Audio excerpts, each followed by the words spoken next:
Buenas tardes. ¿Cómo es? Ahí y ahí. Sí, por Singenta sí, pero bueno, siempre vengo a visitar a mis colegas de Iña, a compartir.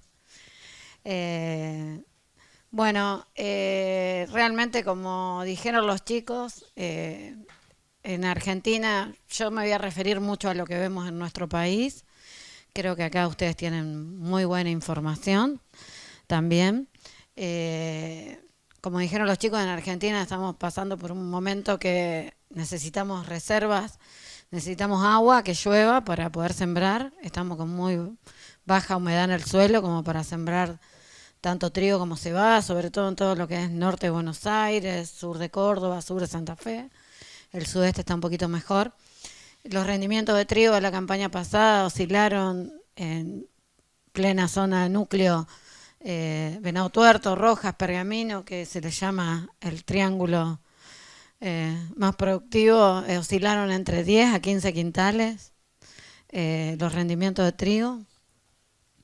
Y bueno, la soja de segunda se perdió toda y la soja de primera con rendimientos máximos de 20 quintales y de maíz se picó la mayoría. Así que bueno, ganamos el mundial, eso, pero bueno, estamos contentos. No hablemos del dólar tampoco. Bueno, aparte de trabajar en el INTA, mi familia tiene campo, mi papá también es ingeniero agrónomo, así que estamos también en la zona de Pergamino. José me pidió que les comente cómo nosotros trabajamos en lo que es tratamiento de semilla, la importancia del tratamiento de semilla. Después me pidió que les cuente algo de roya amarilla, que venimos con una problemática del 2016. Así que bueno, nosotros para tener un muy buen manejo de enfermedades, tanto en trigo, cebada, soja, maíz, sorgo, colza, creo que todo esto es sumamente importante. Nosotros a través de la semilla introducimos patógenos en nuevas áreas, sobre todo, por ejemplo, en nuestro país, que es mucho más grande en distancia. Este año vamos a traer semilla de trigo y cebada desde lo que es el sudeste, donde fue mejor. Entonces eso hace que traigamos nuevas cepas, nuevos patógenos a través de la semilla. Hacemos una diseminación de patógenos a largas distancias. Incrementamos inóculos en áreas de cultivo. Fíjense, también hoy hablaban de colza, con lo que es esclerotinia, que también es muy difícil después de erradicar de un lote a otro. Y bueno, principalmente hay muchos de esos patógenos. ¿Por qué no me señala o no? ¿Es este? Ahí está. Muchos de esos patógenos que están en la semilla alteran el poder germinativo y vigor de la semilla. Entonces, por todo esto tenemos una reducción de la productividad y, como consecuencia, un aumento en los costos de producción. Entonces, tenemos muchos tipos de asociación, 3 tipos de asociación entre patógenos y semilla. Puede estar el patógeno externamente adherido a la semilla, puede estar acompañando a la semilla, como es el caso de los esclerosios, y puede estar localizado internamente en la semilla. En el momento, me parece que voy a mirar allá, porque acá me tapa el cartel.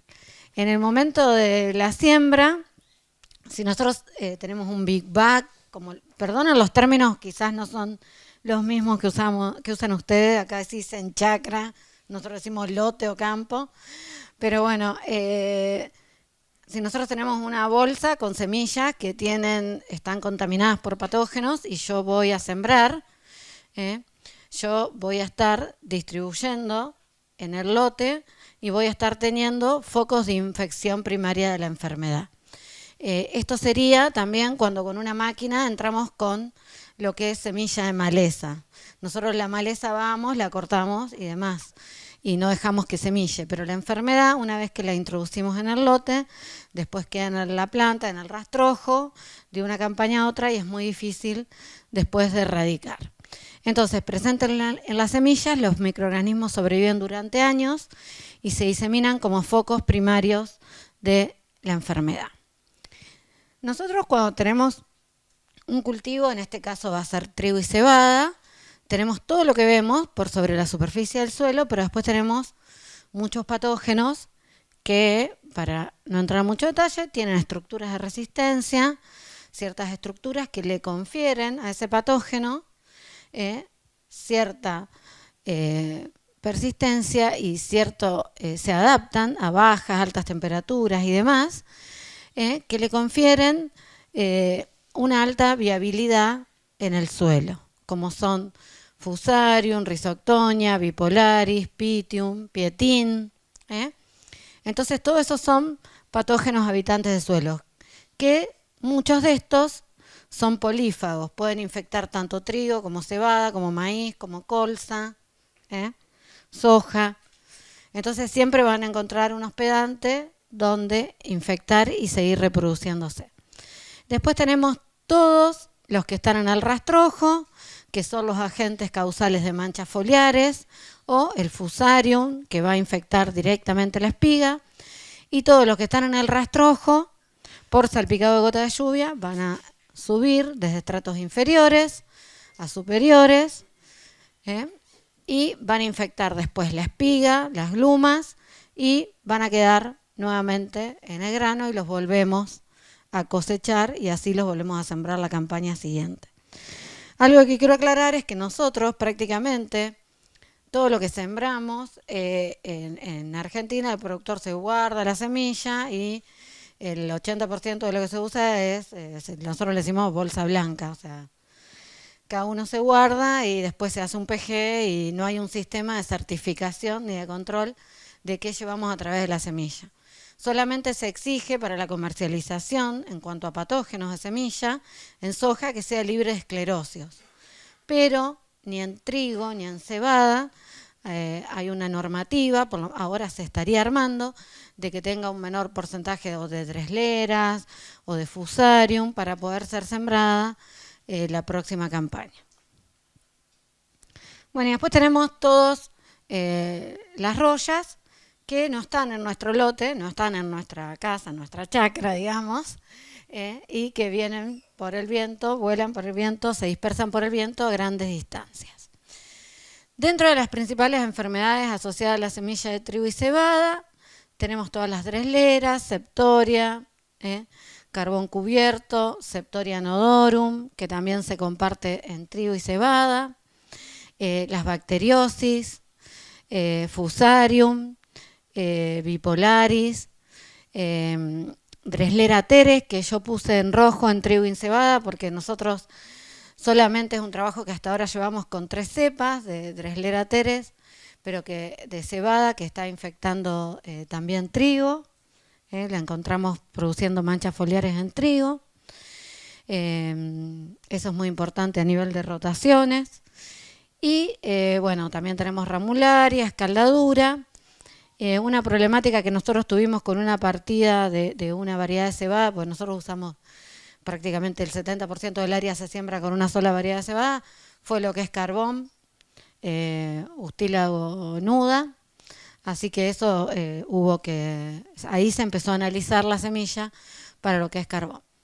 Bueno, entonces dentro del complejo de manchas foliares y que se transmiten a través de la semilla, tenemos Dreslera tritisi, Dreslera teres, Septoria nodorum,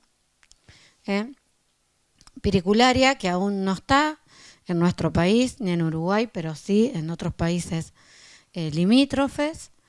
Y bueno, y también las bacteriosis. Algo importante para nosotros, y yo pregunté acá qué se usaba como cultivo de cobertura. Este es un trabajo, una recopilación que hicimos con Ignacio Reguerén y Norma Formento, es el tema de cultivos de cobertura. Acá me dijeron que se usaba más avena, por ahí, pero bueno, nosotros usamos mucho triticale y mucho centeno, que como podemos ver, fíjense, bueno, acá hay avena y fíjense que muchos de los patógenos de suelo como Pythium, algunos Bipolaris, Rhizoctonia, también son hospedantes de trigo y también de cebada. El centeno es hospedante de otras manchas foliares, pero principalmente de lo que es roya amarilla. Y bueno, y acá este trabajo lo pueden bajar, pero acá también está lo que es triticale, cómo compartimos algunas rollas también. Y todos los patógenos del suelo. Bueno, desde la importancia de la sanidad de la semilla tenemos los que afectan el poder germinativo, pero también tenemos todo lo que son patógenos silenciosos que están en la semilla y que no afectan el poder germinativo. Si ustedes hacen un PG, ¿qué saben? ¿Cómo germina la semilla bajo condiciones? Si hacen el vigor frente a algún estrés, bueno. Y si hacen un análisis sanitario, van a ver qué patógenos tengo en ese lote de semillas. O sea, si yo siembro una semilla infectada, esa semilla, la semilla está dormida, digamos, para hacerlo más, para explicarlo más, no tan complicado, la semilla está dormida cuando inicia su proceso para germinar, también germinan los hongos que están dentro o en íntimo contacto con la semilla. Entonces, la emergencia del coleóptile es externamente infectada por el crecimiento de la hifa proveniente del pericarpio y la primera y la segunda hoja pueden resultar infectadas. Entonces acá tenemos lo que se llama transmisión de semilla-plántula y la enfermedad aparece más temprano, principalmente las manchas foliares, en el ciclo del cultivo. Después tenemos los ciclos secundarios y después va a subir hasta nuevamente el patógeno llega a la espiga e infecta los granos en formación. Ahora, esa eficiencia de transmisión va a ser variable. Acá hay unos datos de diferentes autores donde citan cómo es esa eficiencia de transmisión. Es el pasaje de hongo que están infectando el interior de la semilla a los órganos aéreos fotosintetizantes y tenemos diferentes eficiencias de transmisión para lo que es bipolaris, mancha amarilla, Septoria nodorum y Dressler teres. Y esa eficiencia de transmisión va a variar dependiendo de la carga fúngica de la semilla, del comportamiento de la variedad, de las condiciones ambientales y en el medio quedamos nosotros interviniendo con un tratamiento de semillas. Entonces, bueno, acá yo lo que les quería mostrar, que a partir de un análisis de semilla nosotros podemos determinar, leyendo con lupa, todas esas D son Dressler teres en semilla de cebada, y cómo esa transmisión se puede iniciar tempranamente en el ciclo del cultivo. ¿Cuál es la importancia del análisis sanitario de semillas? Mediante un análisis sanitario de semilla podemos identificar y cuantificar los organismos que están asociados, decidir el destino más apropiado de la semilla en función de los resultados de estos análisis y eso se llama carga fúngica. Si nosotros hacemos un blotter T, que por lo general los laboratorios en la Argentina lo hacen con una metodología que es el blotter test por congelamiento. Acá podemos determinar presencia de Fusarium, Dresslera, Alternaria y Bipolaris. Este método no es tan sensible, por lo menos por lo que tenemos visto, para determinar Parastogonospora nodorum en tanto en semilla de trigo como en cebada. Nosotros usamos un método que se llama SNAU, donde incubamos las semillas y a los 7 días vemos si florece bajo luz UV. Y otro parámetro que también tenemos que tener en cuenta, tanto en trigo como en cebada, es la presencia de carbón, que ahí hay que pedir otro análisis porque se tiñen los embriones. Y ahí también va a ir de la mano con lo que es el tratamiento de semilla a utilizar y la eficiencia de control de cada uno de esos tratamientos de semilla. Yo siempre digo que conocer nuestro lote de semillas es fundamental. Es como cuando nosotros nos hacemos un análisis de sangre, cada vez nos vamos pidiendo más cosas. Bueno, esto es igual. Cuanto más análisis pedimos de un lote de semilla, PFG, vigor, análisis sanitario, carbón, cada vez vamos a conocer más el lote de semilla que estamos sembrando. Bueno, no vamos a describir muchos síntomas y demás, pero bueno, nosotros tenemos que, por lo menos en nuestro país, y lo que yo he visto acá, que la cebada es un cultivo más de manchas y el trigo más de rollas, aunque también las manchas lo acompañan, pero estas últimas como prevalentes, nosotros tenemos mancha en red común, mancha en red tipo spot, ramularia, que hace, eso es un dato, hace prácticamente 4 campañas que no tenemos altas infecciones de ramularia para lo que es cebada.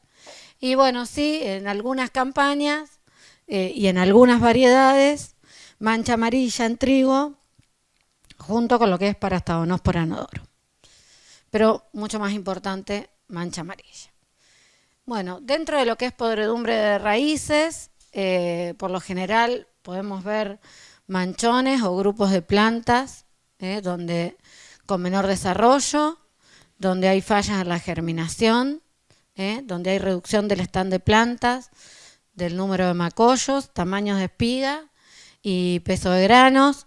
Yo acá inoculé para semillas, infesté para ver qué efectos producían sobre el poder germinativo, y acá lo que vemos es que prácticamente no hay un efecto tan marcado sobre el poder germinativo, sino que más bien termina produciendo plantas de menor tamaño, plántulas de menor tamaño, de menor desarrollo. Vemos que este patógeno de suelo, que son oportunistas también, y que están siempre asociados junto con Bipolaris y Fusarium, fíjense que produce este tipo de lesiones. Después estas eran semillas infestadas con Bipolaris y Dreslera. Acá yo les hago una pregunta. Si ustedes tienen un 95%, por ejemplo, de poder germinativo, ¿sospecharían que con ese análisis tendrían presencia de manchas foliares en la semilla? No, porque no estarían afectando el poder germinativo. Son patógenos silenciosos. ¿Y para carbón? El carbón, el ustílago tampoco. Lo que quiere es que la planta germine para seguir su ciclo de vida. Entonces, si ustedes hacen un PG y les da 95%, quizás se nos están escapando todas estas cosas. Y eso es lo que a nosotros nos pasó, principalmente con una partida de Andrea que vino con alta carga de carbón, y así lo dispersamos durante 4 o 5 campañas hasta que ajustamos lo que es tratamiento de semilla a través de las malterías. Bueno, y esta la infestamos con Fusarium. Entonces, por lo general, lo que vemos es que las semillas con Fusarium son las que más afectan el poder germinativo, y cuando ustedes hacen un PG curado y sin curar, esto es trigo, aunque ahí se ve una planta, es la que más estaría afectando el poder germinativo. Y ahí también creo que esto es válido porque cuando ustedes hacen un PG curado y sin curar, también van a ver con qué activo va a ser más eficiente para el control de estas enfermedades, que ustedes lo tienen muy lindo de las chicas, que está subido en la página web. Bueno, entonces todos estos patógenos producen manchones o grupos de plantas, fallas en la germinación, menor desarrollo, sobre todo cuando tenemos condiciones de estrés hídrico hacia la siembra, clorosis. Muchas veces hay espigas blancas. Las causas de espigas blancas muchas veces puede ser helada, otra puede ser, si la sacan y sale bien, es diatraea. Si esa espiga la frotan con las manos y no hay presencia de granos, por lo general el problema está con infecciones desde la raíz. Así que eso es importante. Y ahí esas espigas blancas también nos vamos a dar cuenta que tenemos podredumbre de raíces y muerte de plantas adultas. Condiciones predisponentes para estos patógenos del suelo son suelos estresantes, estrés hídrico, cambios bruscos de humedad en el suelo, elevada humedad del suelo, suelos húmedos y suelos fríos y sin labranza. Pietín, no sé si hay acá, nosotros tenemos algunas zonas muy chiquitas. Entonces, toda planta debilitada, estresada por condiciones climáticas o edáficas adversas pueden ser infectadas por estos patógenos, que tienen una fase parasítica y saprofítica, que tienen gran habilidad saprofítica y pueden vivir indefinidamente en el suelo, forman estructuras de resistencia, bueno, yo ahí puse los esclerosios para que, y tienen hospedantes secundarios, que es lo que vimos hoy, de todo lo que es cultivo de cobertura, para vivir en ausencia de un hospedante principal. Bueno, acá algunos ejemplos de lo que nosotros vemos en maceta, con algunos productos biológicos donde no llegamos a veces a cubrir ese espectro. Ahora, si los combinamos, acá este es un químico, tenemos mejores respuestas. Estas son inoculaciones con Rhizoctonia, por ejemplo. Y así podemos ver, este es un testigo inoculado y este es un tratamiento de semilla con lo que es carboxamidas, por ejemplo. Tienen su mezcla carboxamidas. Bueno, entonces, a partir de todo esto, ¿qué podemos decir? Que los tratamientos de semilla erradican el inóculo presente en la semilla, protege las semillas y plántulas de los patógenos que habitan el suelo, mejoramos la implantación y tenemos una emergencia uniforme, y protegemos el cultivo de infecciones tempranas, de manchas, y nosotros, y el otro día escuché, que no me acuerdo el nombre, la charla de la chica de línea de Royas, que cada vez es más temprana la aparición de roya, y quizás el trigo tiene 1, 2, 3 hojas, a nosotros también nos pasa, y eso en las últimas campañas también se están usando, y tenemos muchos experimentos que están publicados, se están usando algunos tratamientos de semillas sobre variedades susceptibles, sembradas, por ejemplo, en julio, donde ya podemos tener inóculo de rollas dando vuelta, o sea, no para hacerlo masivamente, sino como una estrategia de control, el uso también de carboxamidas con algunos triazoles que nos estarían ayudando a retrasar la aparición de rollas en etapas muy tempranas del cultivo de trigo principalmente. Bueno, dentro de lo que es tratamiento de semilla, ustedes pueden ver que pueden tener mezclas de 2 activos, mezclas de 3 activos, mezclas hasta de 4 activos junto con un insecticida también. Yo creo que lo que se fue logrando a partir de lo que fue a través de los años, el Tiran y carbendazim, hoy el Tiran ya discontinuado en Europa, pero lo que se fue logrando era lograr una mayor complementariedad en el control, no solo de patógenos que están en la semilla, sino también en el interior de la semilla y también patógenos de suelo y plaga. O sea, lo que se logra es tener una mayor complementariedad y una mayor eficiencia de control. Dentro de esos terápicos de semilla tenemos los de contacto, que se forma un halo protector alrededor de la semilla. Y después tenemos, puede ser, en el caso de acá de los chicos, puede ser un fluoxenil, ¿no? Y después en el caso de hay varias carboxamidas, ¿no? Que lo que hacen es, tenemos el tratamiento de semilla, lo que hace ese activo es difunde al medio, forma un halo más grande de protección, luego es absorbido por las raíces y traslocado a las primeras hojas del cultivo. Esa persistencia, yo trato de no decir residualidad porque allá está muy sensible el tema de todo residuo, esa persistencia va a depender un poco de la calidad de curado, de la carga fúngica y también de los activos que estemos utilizando y de la dosis.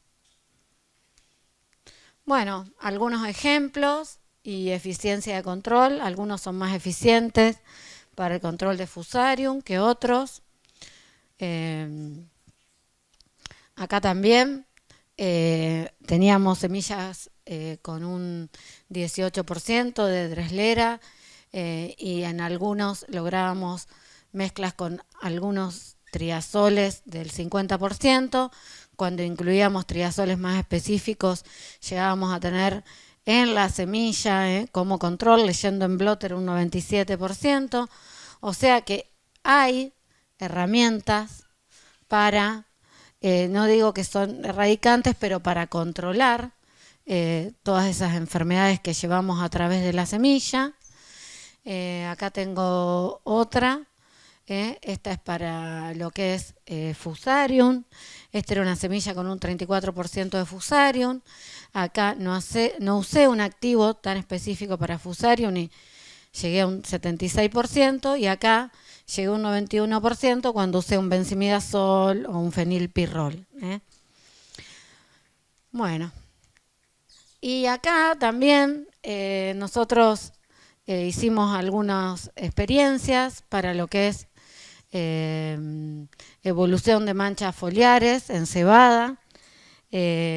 Nosotros acá lo que pudimos ver, fíjense, acá usábamos, este trabajito tiene unos años, pero se usaba más lo que era tiranicarbendazim, y fíjense que la eficiencia de control de manchas hasta 70 días después de la emergencia, acá están los tratamientos y acá está la eficiencia de control, era de un 50%, mientras que en los tratamientos que usábamos algunas carboxamidas y también estrovirulinas, esa eficiencia de control era mejor. Acá también lo que le quería mostrar era para Dreslera teres. Acá hay un error, me olvidé de corregirlo. Acá dice roya de la hoja, pero es Dreslera teres. Este es un trabajo que presentamos en el Congreso de Semilla, de donde usamos algunas mezclas con diferentes activos, pero nosotros lo que vemos que a los 70 días después de la emergencia, el menor área bajo la curva de progreso de la enfermedad estaba dado con el uso también de carboxamidas. Yo creo que también hay algunos triazoles que funcionan bien, pero como quedan bajos en la dosis de Marbete, también ahí puede estar un poquito el tema. Y bueno, o porque usan también dosis, cuando hay rango de dosis, muchas veces no aclara. A nosotros nos pasa mucho para lo que es carbón, principalmente, que hay rango de dosis y el carbón se controla mejor con la dosis más alta, pero una cuestión de abaratar costos, se usa la dosis más baja también. Bueno, acá rápidamente, yo creo que ustedes no tienen problema de carbón en cebada, ¿no? Bueno, nada, rápidamente para mostrarles que las carboxamidas son las que mejor están funcionando. Este también, así que lo paso. Y bueno, yo algo que les dije y que muchos me preguntan es todo lo que es tratamiento con biológicos, tricodermas, bacterias y demás. Creo que tenemos que ver que nosotros tenemos los tratamientos de semillas, yo le dije que eran de contacto o sistémicos, y lo que hacen por lo general, tanto una tricoderma o una bacteria, es producir un efecto de antibiosis, de bioparasitismo, de competencia, de que también le ganan crecimiento al hongo, pero esto es un proceso mucho más lento que el que tiene un producto, los productos químicos como los que estábamos hablando. Y también nosotros recomendamos para los que sean semillas de trigo y de cebada, que en nuestro país se está usando mucho los biológicos, usarlos siempre con buena calidad de semilla. si yo tengo una semilla, que este año nosotros tenemos algunos problemas que tuvimos problemas de helada, o en trigo y cebada, o algunos problemas de fusarium, bueno, ahí estemos atentos con qué activo vamos a usar. Nos pongamos el producto, ni si sabemos que va a ser un año con bajas precipitaciones y demás, nosotros, o bajas temperaturas durante la emergencia, donde ese tiempo de siembra emergencia va a ser mayor, siempre pensemos que los terápicos de semilla biológicos, biocontrol, con bioestimulantes, tienen que ser usados con semillas de buena calidad. ¿Está? Bueno, y yo siempre esto lo pongo porque me parece importante de lo que es el tratamiento de semilla. Primero que nosotros vamos y en la semilla, si nosotros hacemos una buena calidad de aplicación del tratamiento de semilla, no sé si acá hacen tratamiento profesional de semillas, pero si nosotros hacemos un tratamiento profesional de semilla, nos aseguramos que nuestra calidad de aplicación va a ser un 100%, ¿no? Entonces, eso es pulgar para arriba, muy bueno. La uniformidad de distribución es clave. Vamos a lograr una muy buena eficiencia de control. Nos aseguramos que la cantidad de activos sea igual en todas las semillas. Una penetración y distribución uniforme de los activos, y que en comparación con los fungicidas foliares que utilizamos en semilla, la cantidad que se usa de activo en un tratamiento de semilla es mucho menor. Y la calidad de aplicación va a ser, la cobertura va a ser muy uniforme. Y esto también habla de minimizamos efectos por deriva y viento, que en un tratamiento de semilla no lo tenemos, y esto también va de la mano de lo que son las buenas prácticas agrícolas junto con un tratamiento profesional, porque nosotros no estamos expuestos al producto. Bueno, este es un gráfico, pero para mostrarles que en un tratamiento profesional, si esta es una curva, voy a tener mucha mayor números de semillas dentro de un rango óptimo, con la dosis adecuada, mientras que el que hago por ahí en el campo más rápido, va a haber muchas semillas que tengan subdosis, algunas en el óptimo y algunas nos van a quedar con sobredosis. Uniformidad en el tratamiento y dosis justa. Bueno, no sé si hay alguna pregunta de tratamiento de semillas, José, hasta acá. Si no, seguimos. Sí, sobre acá. Sí. Mencionaste lo de las carbosamías en trigo para rollas. Me quedé ahí. Dijiste que había un efecto, que podía haber un efecto, o hay un efecto, que atrasaría el inicio de la infestación. Sí, sí. Pero dijiste ahí hasta ahí va. Después mencionaste siembras de julio. Claro, nosotros sembramos junio y julio. Nosotros sembramos mayo, junio. Claro. Yo digo por la cantidad de inóculo que está dando vuelta en el aire, ¿no? No sé si se entiende. Sí. Incluso las aplicaciones de monitoreo en Argentina mandan una alerta de que si tienen cerca un centeno o un triticale para monitorear antes ese cultivo. Eso se está trabajando con algunas aplicaciones de monitoreo. Sí, bueno, eso. Principalmente por eso. Por eso dije julio. Porque nosotros sembramos ciclo corto y ciclo largo. Más que nada por eso. Bueno, y había algo más que te quería decir de lo de Roya y se me quedó. Ah, sí, que también nosotros estamos trabajando en, sobre todo Federico Moreira y la gente de INTA Bordenave, está trabajando en el perfil sanitario de los cultivos de cobertura. Porque es un trabajo a nivel macro región, ¿no? Bueno, principalmente de las manchas que tenemos en trigo, para nosotros dentro de lo que es septoriosis, mancha amarilla y mancha del nudo y de la gluma, bueno, que también está en cebada. Como sabemos, todas las manchas necesitan lluvias frecuentes, que se adapta a un amplio más rango de temperaturas es mancha amarilla, septoriosis está entre 15 y 20 grados, y para Stauronophora nodorum siempre la vemos al final. Hay algunas variedades que en años muy llovedores tienen esta problemática, pero es mucho más importante hasta ahora la mancha amarilla. Algo importante que vimos nosotros, que no sé si ustedes tuvieron la última campaña, fue virus del mosaico estriado, que se confundió mucho. Perdón, acá está la fotito. Se confundió mucho con bacteriosis y con los inicios de roya amarilla. Esto es muy importante en el sur de Brasil, y la campaña pasada y la anterior fue muy importante para nosotros. Relevamos muchos lotes con presencia de virus del mosaico estriado, con clorosis de hojas que progresan un patrón de mosaico.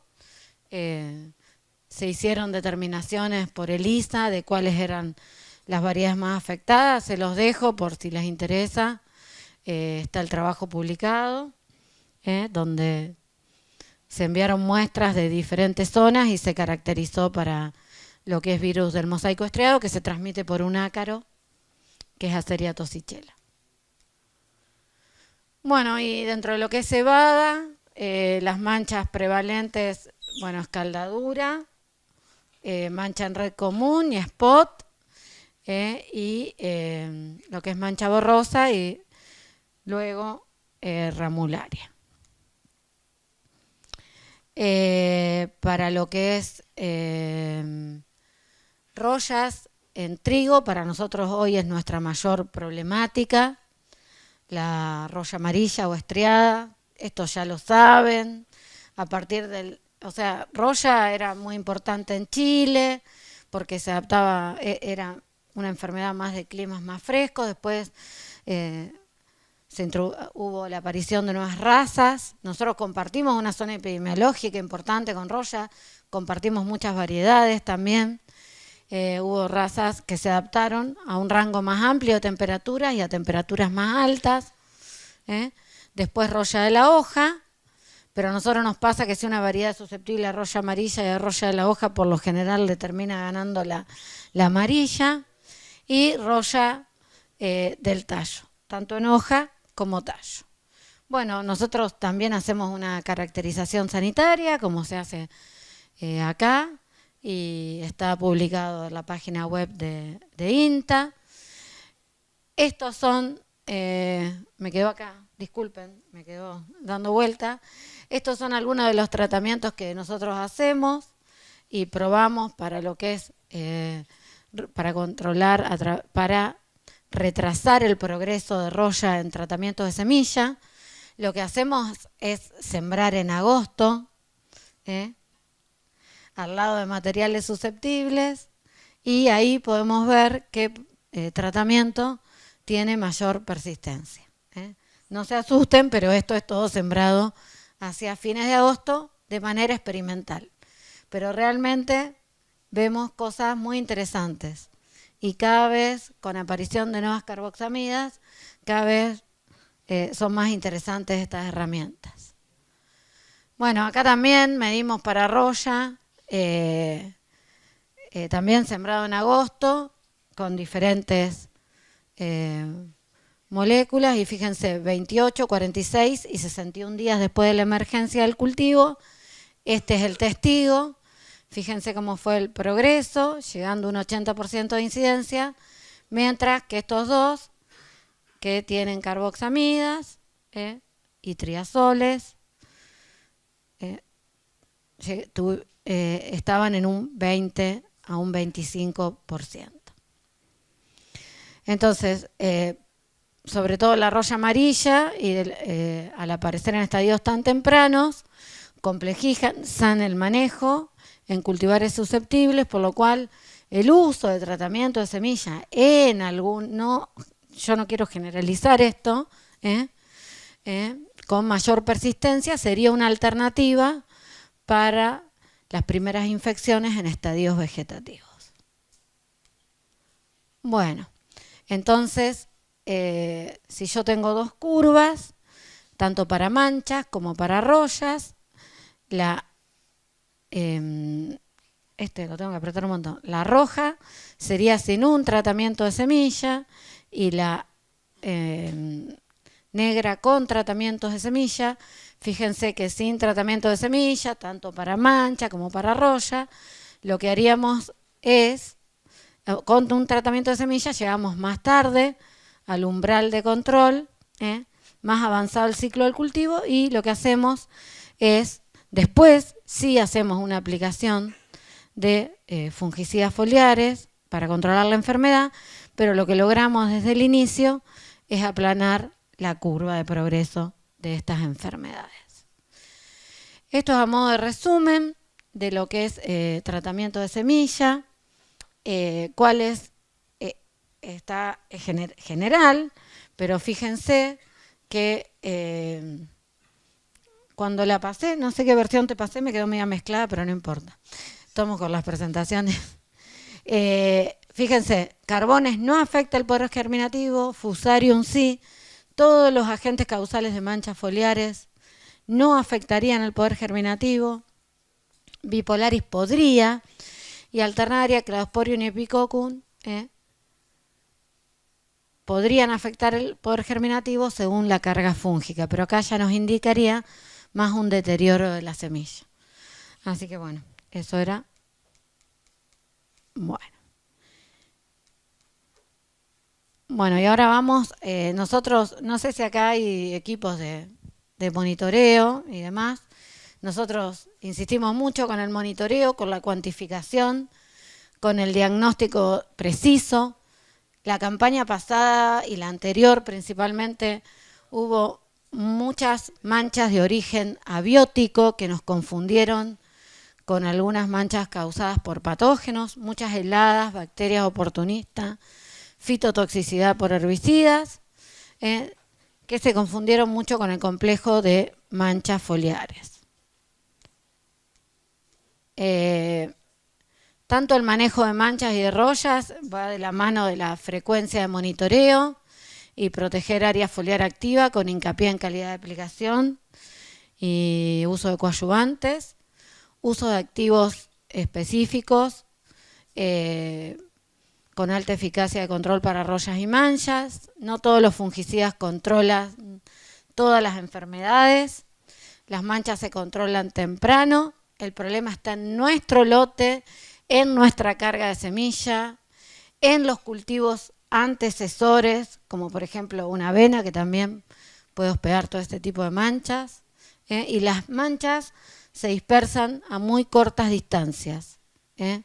Se controlan antes de la siembra, yo digo antes de la siembra a través de un tratamiento de semilla, siempre con mayor eficiencia. Y para las rollas, tener en cuenta informes regionales, comportamientos varietales y cercanías con algunos cultivos de cobertura. El control temprano, bajamos inóculo y luego en hoja bandera protegemos las hojas que más nos van a aportar al rendimiento. En rollas el inóculo siempre es externo, se dispersan a grandes distancias por el viento. Y ahora lo vamos a ver, que todo lo que no fue tocado por el fungicida cuando hacemos aplicaciones tempranas, no está protegido de las esporas que después se van a dispersar por el viento. Por eso para roya amarilla, nosotros en campañas con alta prevalencia de roya amarilla estamos en 2 aplicaciones en variedades susceptibles. O sea, la hoja que no está desplegada al momento de la aplicación no está protegida de la acción del fungicida. Bueno, esto lo paso. Algo que les quería contar es esto, de que principalmente la roya de la hoja o la roya del tallo, su progreso está dado por la generación de estas ondas pústulas, generan esporas, esas esporas van a producir nuevas pústulas.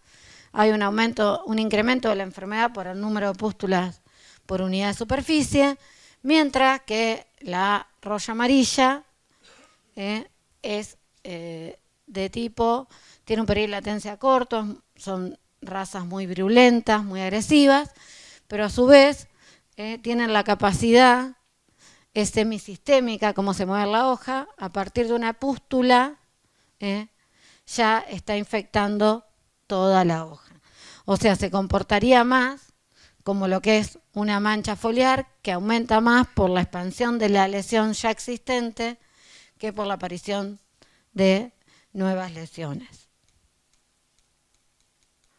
Bueno, esto ya lo dijimos. Bueno, esto es algo para nosotros, no sé si para ustedes, pero que en nuestra región predominan 3 a 4 cultivares. Nosotros sembramos Bagué 620, Ñandubay, Algarrobo, Pehuen y Catalpa. Creo que esos son los más sembrados. Entonces, bueno, tenemos una uniformidad genética. Bagué 620 creo que se lleva esta campaña del 60%. Hay una uniformidad genética, eso genera riesgos. Y hay una mayor probabilidad de pérdida de efectividad de factores de resistencia y mayor probabilidad de epidemias más tempranas e intensas. Esperen que quiero pasar a otra, esta. La roya amarilla, ¿cómo aparece? Por lo general aparece por manchones en el lote. Y esta, bueno, ahí ya dice, pero esta tiene, ¿cuántas formas de expresarse tiene la roya amarilla?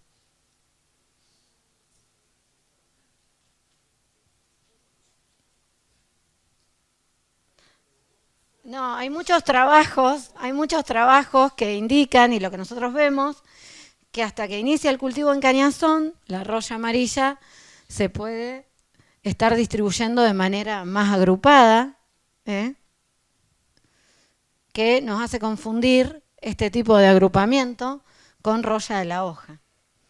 Después, ya más hacia adelante, tiene este aspecto más de estrías lineales, longitudinales, a las nervaduras. Eso era lo que quería decir, que tiene como dos formas de expresión. Primero, en los estadios más tempranos, la vemos así y nos hace confundir con roya de la hoja. Y ustedes van a decir, pero son dos royas. No, porque roya de la hoja, por lo general, no es tan agresiva como roya amarilla, ni produce epidemias de manera tan rápida, sino que roya amarilla, una vez que está acá, la tenemos que monitorear de manera más frecuente y es mucho más agresiva y muchas veces todo esto generó confusión con roya de la hoja. Y esta es la que nosotros vemos a partir de hoja bandera -3, -2, -1. Este tipo de estrías longitudinales. Bueno, lo que nosotros tenemos medido de 3 campañas en 3 localidades es que la severidad de roya amarilla, dependiendo de la variedad, produjo una pérdida de rendimiento de 53 a 74 kilos por hectárea por cada un 1% de incremento de severidad, eso medido en hoja bandera, la roya de la hoja 40 kilos y la roya del tallo 70 kilos. Así que hasta ahora la que mayor pérdida de rendimiento tenemos, según la variedad, acá estaba medida en ceibo, que toleraba mejor la enfermedad, pero en algarrobo era de 74 kilos. Bueno, ¿y esto qué les parece que es?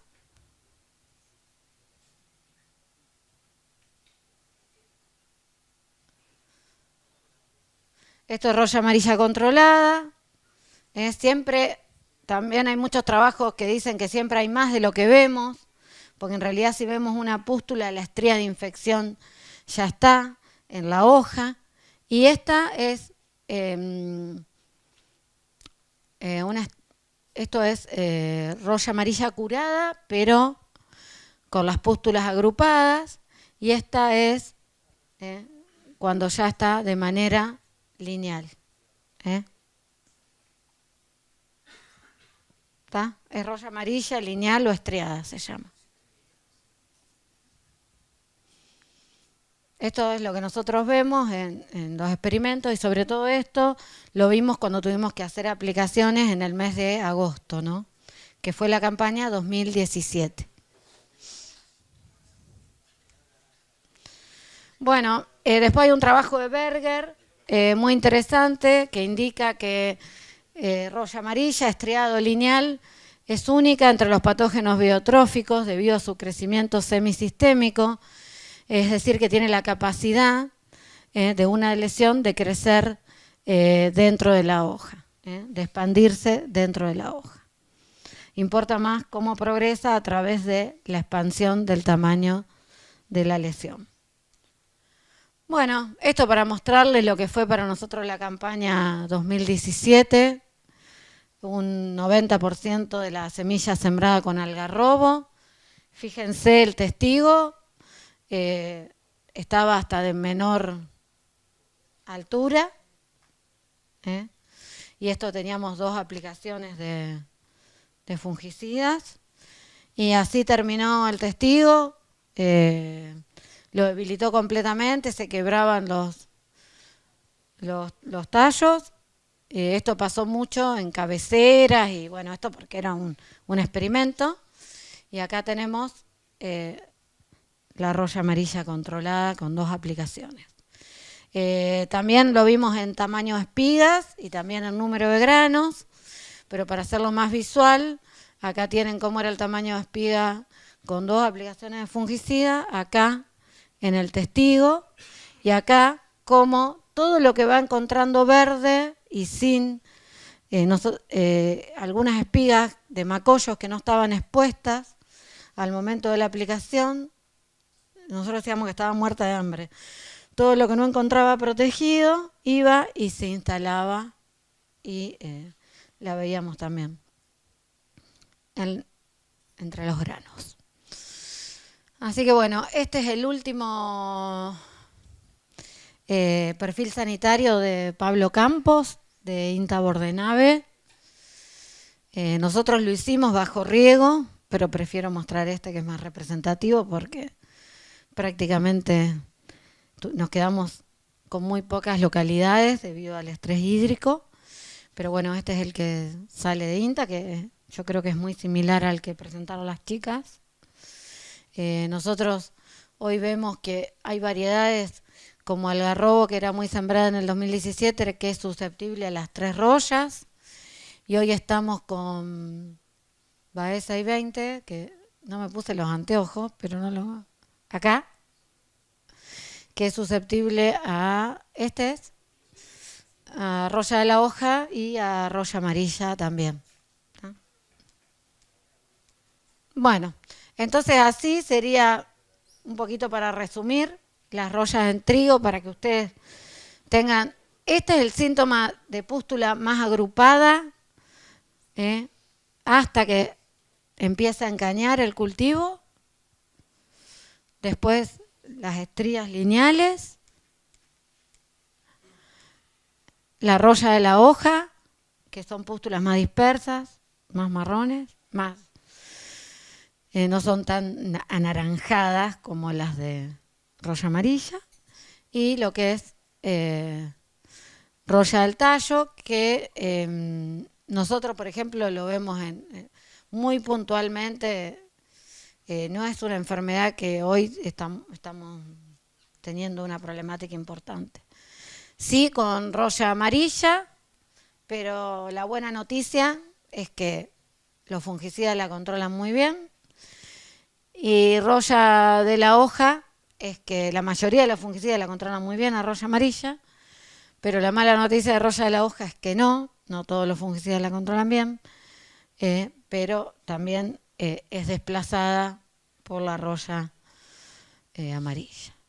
Bueno, entonces, antes de sembrar, tengo que ver pH, vigor, sanidad de la semilla, si tengo anotado qué patógenos puedo tener en el suelo, antecesor, labranza, cercanías con cultivo de servicio y variedad o perfil sanitario y estrategia de manejo, tratamiento de semilla y foliar.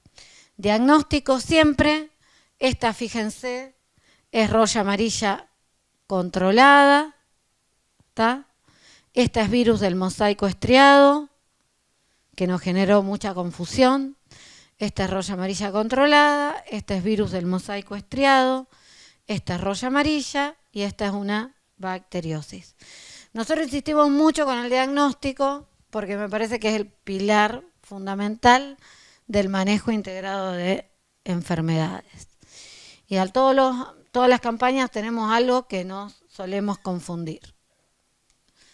Bueno, esto lo pasamos, pero les quería mostrar cómo estamos de tiempo. Bueno, les quería mostrar algunos trabajos del 2021 para mostrarles algunos rendimientos que nosotros tenemos. Acá teníamos, esto me lo pidió José, yo por lo general no presento muchos ensayos, pero bueno, les voy a mostrar de nuestras redes que tenemos con otros INTAs y también nosotros hacemos redes con APSE, que es una asociación argentina profesional de cultivos extensivos, que los invito a seguirla porque es muy interesante. Es una asociación de protección vegetal, pero más que nada a nivel de campo y de cultivos extensivos y monitoreadores. Bueno, acá teníamos las diferentes mezclas que nosotros usamos. Acá por lo general hacemos 2 aplicaciones. Y esa campaña, la diferencia, más que nada para tener una idea, habíamos comparado las mezclas que teníamos carboxamidas y las mezclas que teníamos triazoles más estrovirulina más algún multisitio, y esa diferencia era de 100 kilos por hectárea promedio de 6 localidades. Después teníamos de otra campaña y lo que podíamos ver, fíjense, lo que podemos ver acá es menores respuestas de rendimiento. ¿Qué les parece que puede haber pasado acá? No fue una campaña de rollas, sino que fue una campaña más de mancha amarilla para nuestra zona. Y bueno, acá teníamos el área bajo la curva de progreso de manchas, donde vemos que algunos activos con propiconazole, protioconazole, son los que mejor funcionan para controlar lo que es manchas.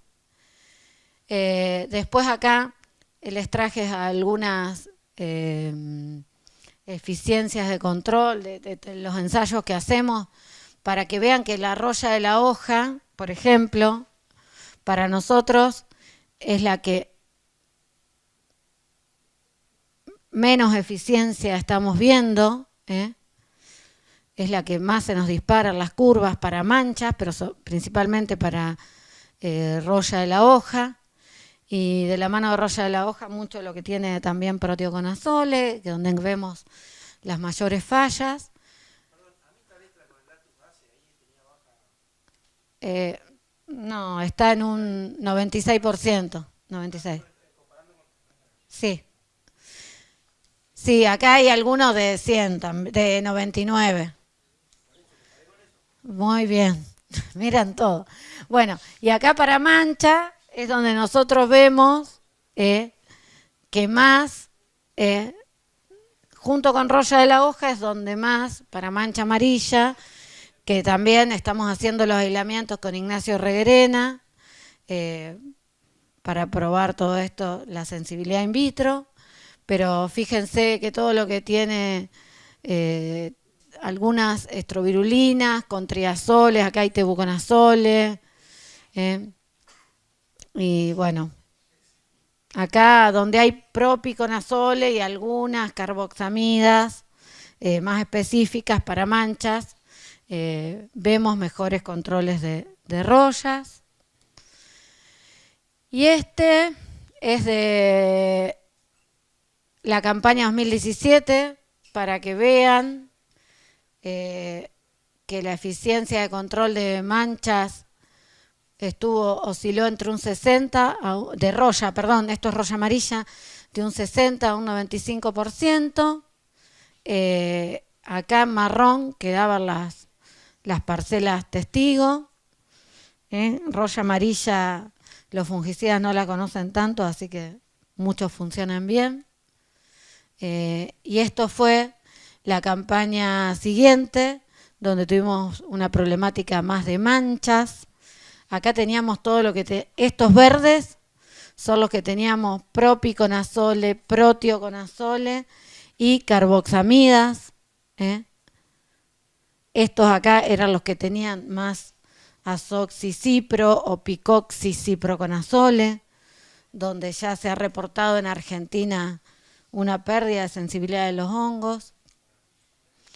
Y bueno, y acá, para que vean, yo también les traje, este es del 2019, pero fíjense, acá tenemos mezclas que tienen azoxi, epoxi, eso es, bueno, pero para que vean los rendimientos, pero principalmente para que vean en promedio los resultados de rendimientos entre dobles aplicaciones de triazoles y estrovirulinas, y acá hacíamos una de triazol y estrovirulina para bajar el inóculo y después para, estos eran todos experimentos que hacemos, y después la carboxamida en trigo la usábamos, las mezclas con carboxamidas, para proteger las hojas que más nos van a aportar al rendimiento. O sea, bajamos inóculo en Z32, 33, con una mezcla de triazol y estrovirulina,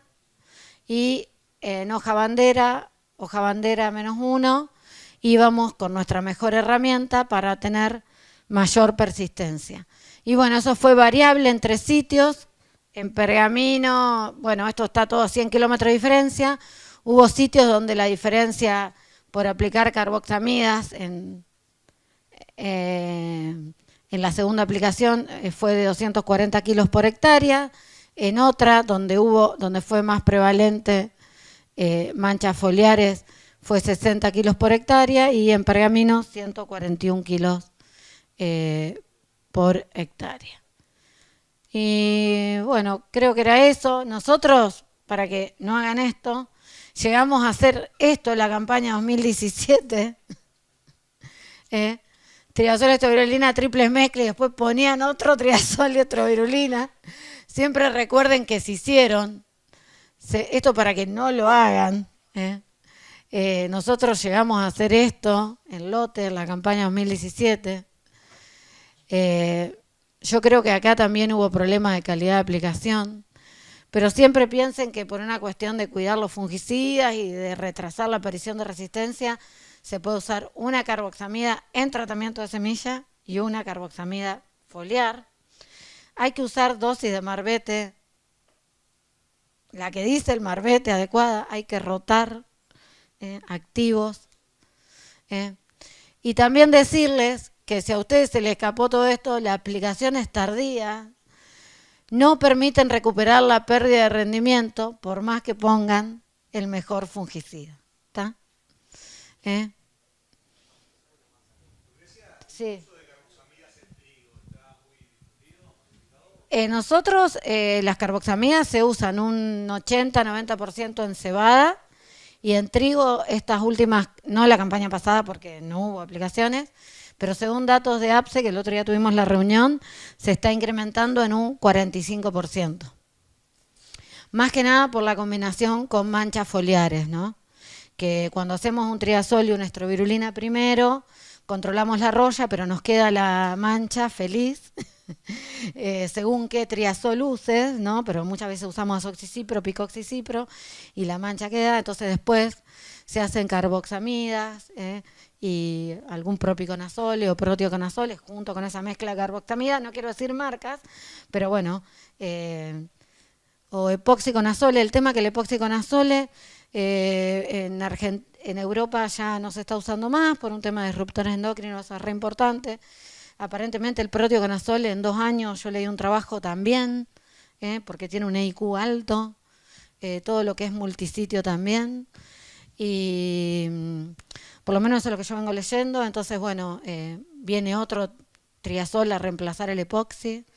Pero si ustedes hacen un análisis, por ejemplo, hay algunas aplicaciones, perdón que me vaya de tema, como AgroPro, que cuando vos armás la receta y se pide cada vez más, cuando armás una orden de aplicación, te dice el EIQ de tu mezcla, el impacto ambiental de tu mezcla. Y ahí todo lo que tiene protio, epoxi y todo multisitio, como es Mancozeb, bueno, clorotolueno nosotros casi no usamos, se va altísimo. Entonces sí, se está usando más y por una cuestión de proteger sobre todo mayor persistencia para rollas y control de manchas.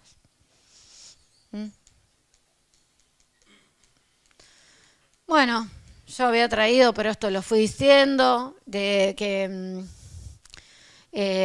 creo que tenemos que cuidar mucho, hay patógenos, nuevas razas, comportamiento, diversificar variedades es fundamental.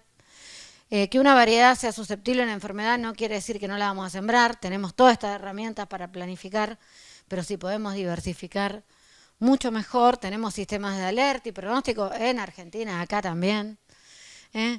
Y la eficacia de fungicida va a estar dada por la dosis de marbete, la calidad de aplicación.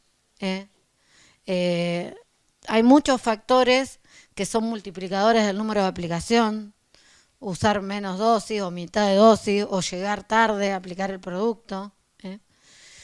Creo que tenemos que hacer una protección profesional de cultivos. Bueno, después lo que tengo es de cultivos de cobertura.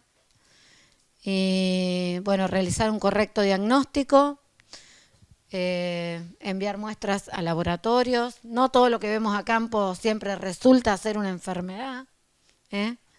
Hay que hacer un seguimiento de los cultivos. Y creo que en la toma de decisiones tenemos que pensar el manejo teniendo en cuenta la adopción de medidas complementarias. Análisis de semilla, tratamiento de semilla, monitoreo, rotaciones, todas esas cosas para hacer agronomía más que nada. Así que bueno, este es nuestro equipo de trabajo de fitopatología. Puse el gatito también, está photoshopeado, pero tenemos un gatito, así que bueno, muchas gracias. Y si hay preguntas...